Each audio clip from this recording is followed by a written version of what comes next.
Rekayasa pembunuhan Brigadir Yosua buyar, Habib Bahar, Ferdi Sambo kena makar Allah.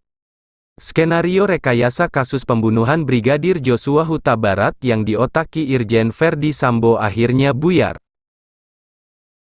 Rekayasa kasus pembunuhan Brigadir Joshua Huta Barat terbongkar setelah tim khusus, tim sus yang dibentuk Mabes Polri memeriksa 31 polisi, termasuk Irjen Ferdi Sambo. Terbongkarnya rekayasa kasus pembunuhan Brigadir Joshua dianggap sebagai karma bagi Irjen Ferdi Sambo yang sebelumnya menangani kasus penembakan 6 laskar FPI di Tol Jakarta Cikampek KM 50. Habib Bahar bin Smith menilai terungkapnya Ferdi Sambo sebagai dalang pembunuhan Brigadir Joshua adalah balasan dari Tuhan. Kasus yang sekarang terungkap, yaitu kasus Ferdi Sambo yang telah ditahan, itu adalah makar dari Allah, ucap Habib Bahar bin Smith dalam video yang kini viral di media sosial, Rabu, 10/8. Dalam rekaman itu, Habib Bahar tampak duduk di kursi persidangan dengan mengenakan kopiah putih. Ia memberikan pembelaan di depan majelis hakim. Habib Bahar menuding polisi melakukan rekayasa kasus KM 50 dan menutupi fakta yang sebenarnya. Mereka berusaha menutupi KM 50, Allah balas, tegas Habib Bahar. Ia menilai kasus KM 50 dengan kasus Brigadir Joshua memiliki kesamaan, mulai dari CCTV rusak hingga konferensi pers yang dilakukan polisi dengan menyatakan bahwa pelaku membela diri karena diserang duluan. Persis, CCTV mati semuanya. Dari konferensi pers polisi isinya bohong semua. Terus jaksa mau percaya dengan konferensi pers kasus KM 50, sedangkan konferensi pers tentang kasus Brigadir J meninggal itu isinya bohong, ucap Habib Bahar. Rekayasa kasus Brigadir Joshua terungkap setelah Barada Eliezer mengakui bahwa dia diperintah oleh Ferdi Sambo untuk menembak Brigadir Joshua. Barada Eliezer juga menyatakan tidak ada tembak-menembak dalam kasus itu, seperti yang disampaikan polisi sebelumnya melalui konferensi pers. Semua terungkap ketika Barada E mengakui, jelas Habib Bahar. Habib Bahar yang kini ditahan karena dianggap menyebarkan berita hoaks tentang tragedi KM 50, menegaskan akan tetap menyuarakan fakta yang menurutnya benar tentang pembunuhan 6 laskar FPI. Makanya saya bilang kebohongan, kepalsuan, kemunafikan, dan saya tetap pada prinsip saya akan selalu menyampaikan kebenaran, imbuhnya. Saya tidak bersalah karena apa yang saya sampaikan adalah benar adanya. 6 laskar dibantai, disiksa dengan biadab, tandas Habib Bahar. Ferdi Sambo tangani kasus penembakan 6 laskar FPI di KM 50. Kasus penembakan laskar FPI di Tol Jakarta Cikampek ditangan oleh Ferdi Sambo. Kasus itu sempat menjadi sorotan publik karena memiliki banyak kejanggalan. Polisi yang mengejar 6 laskar FPI disebut melakukan penembakan karena diserang duluan.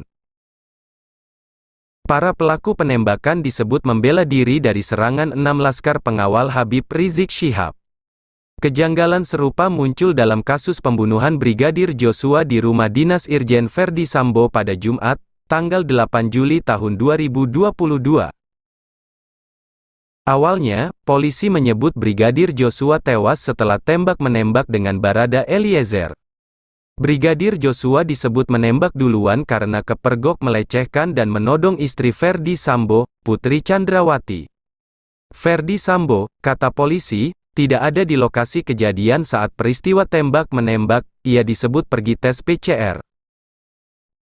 Rekayasa kasus pembunuhan Brigadir Joshua terungkap. Tim khusus tim sus yang dibentuk Polri, melakukan pemeriksaan hingga akhirnya terungkap rekayasa kasus pembunuhan Brigadir Joshua yang ternyata diotaki Ferdi Sambo. Ferdi Sambo akhirnya ditetapkan sebagai tersangka dan dijerat pasal pembunuhan berencana dengan ancaman hukuman mati.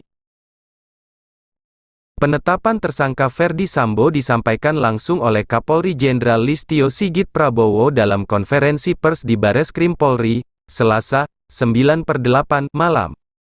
Listio menegaskan tidak ada tembak-menembak dalam peristiwa pembunuhan Brigadir Joshua. Kami temukan persesuaian dalam pemeriksaan dilakukan terhadap saksi di TKP, termasuk saksi lain terkait, juga saudara R, RR, KM, AE dan P dan FC, ujar Listio. Jenderal Bintang 4 itu mengatakan tidak pernah terjadi baku tembak antara Barada Eliezer dengan Brigadir Joshua sebagaimana yang dilaporkan di awal. Tidak ditemukan, saya ulangi, tidak ada fakta tembak-menembak, tegas Listio. Tim SUS menemukan bahwa peristiwa terjadi adalah peristiwa penembakan terhadap J. Penembakan dilakukan oleh R atas perintah FS, tandas Listio. Pernyataan Listio sesuai dengan pengakuan Barada Eliezer bahwa dia diperintah oleh Ferdi Sambo untuk menembak Brigadir Joshua. Barada Eliezer juga mengatakan bahwa dia hanya melumpuhkan Brigadir Joshua dan tidak sampai meninggal dunia. Namun ada penembak lain yang menyebabkan Brigadir Joshua Huta Barat tewas. Kini, publik menantikan kejujuran polisi tentang motif pembunuhan Brigadir Joshua. Apakah benar Joshua ditembak karena melecehkan dan menodong Putri Chandrawati seperti disampaikan polisi sebelumnya atau ada motif lain? Terkait dengan motif, saat ini sedang dilakukan pendalaman saksi-saksi dan juga terhadap Ibu Putri, ucap Listio. Listio belum bersedia membeberkan secara detail motif penembakan Brigadir Joshua Huta Barat.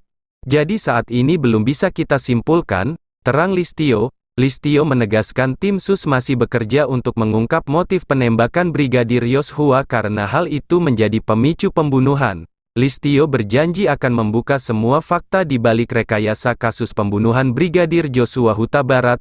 Ini saja berita hari ini. Maka kawan-kawan semua, jangan lupa subscribe channel ini, dan tekan loncengnya, supaya mudah mendapatkan